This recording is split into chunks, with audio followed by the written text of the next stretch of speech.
Okay, we're gonna do a problem related to linear equations. So here we have cell phone plan charge monthly fee of 30 plus 10 cents per text message sent. So this monthly fee of 30 in a 1 month time frame is a fixed cost of $30. So write the linear equation, total monthly bill B as a function of the text messages T. So here remember that the linear equation y equal mx plus b, where b is the y-intercept, m is the slope, x is the independent variable, and y is the dependent variable. Okay, you already know that from previous videos. So but now they want us to do the function using the b and using the t. Those are the new variables now.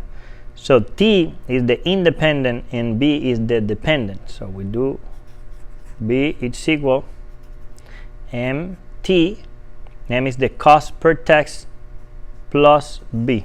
Okay, that will be my function using the variables indicated in the problem. So find the slope and the y-intercept of the graph. So the slope is m, which is 0.1, and b, the y-intercept is 30. So my new equation will be, so b is equal 0.1t plus 30. So that will be my equation. This is the slope and this is the y-intercept. Now let's go to the two most common questions.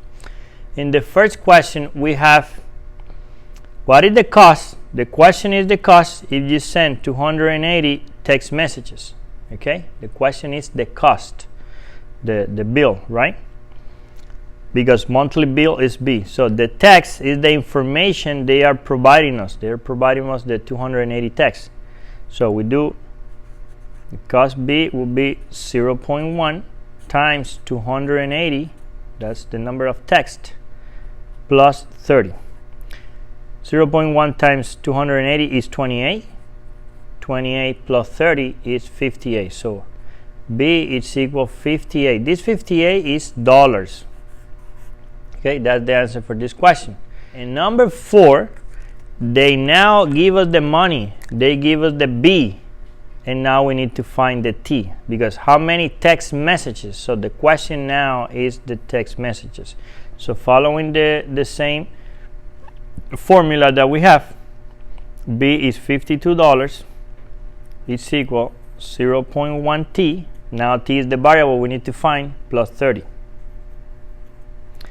This 30 go here minus, well, we subtract 30 on both sides, so it will be 52 minus 30. It's equal 0.1 T. Remember, we need to find the T. 52 minus 30, 22, divided by 0.1. I'm going to do those two in the same step. It's equal T. And when we divide it, that will be 220. So 220 is the text. How many text messages do you send if you pay 52 in a month? So the person says 220 text messages. So let me know if you have any question. Those are the common questions for these kind of problems related to the slope-intercept form. Okay, the slope-intercept form, this is the general, and this one is applied to this specific scenario. Okay, the scenario is a monthly phone plan.